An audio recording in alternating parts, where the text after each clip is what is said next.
छठी मई के पक्की सड़किया कुंजड़ा धैले बा दुकान, कुंजड़ा धैले बा दुकान।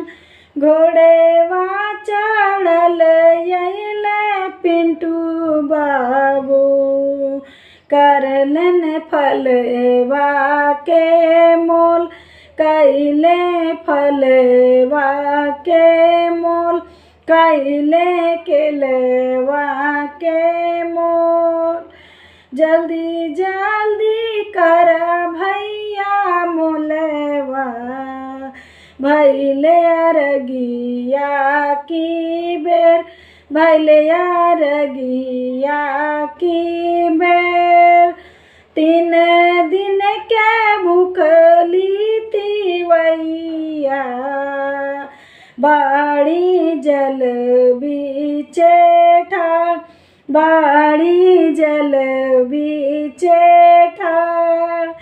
थर थर कापेला बादनिया, होठवा गइले बा सुखाए, होठवा गइले बा सुखाए।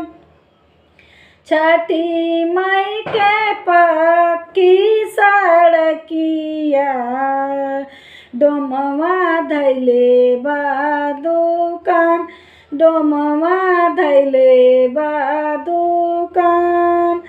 घोड़ेवा चढ़ल अइले मिंटू बाबू, कैले दौड़वा के मोल, करले दौड़वा के मोल, करले सुपवा के मोल।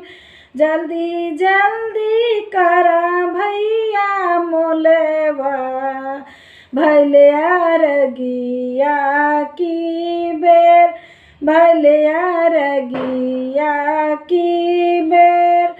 3 दिन के भूखली तिवैया, बाड़ी जलवे बीचे ठाड़, बाड़ी जल बीचे ठाड़।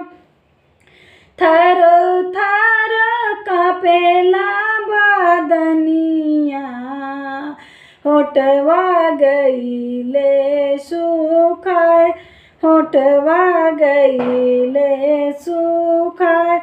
छठी मई के पक्की सड़किया, कोहरा धैले दुकान, कोई ऋण धैले दुकान। घोड़वा चढ़ल आमै मंटू बाबू, कैले उखिया के मोल, कैले दियना के मोल, कैले कलशवा के मोल। जल्दी जल्दी करा भैया मोलवा, भैले अरगिया की बेर, भैले अरगिया की बेर। 3 दिन की भूखली तिवैया, बाड़ी जलवे बीचे ठाड़, बाड़ी जल बीचे ठाड़। थर थर कापेला बादनिया, होठवा गइले सुखाए, होठवा गइले सुखाए।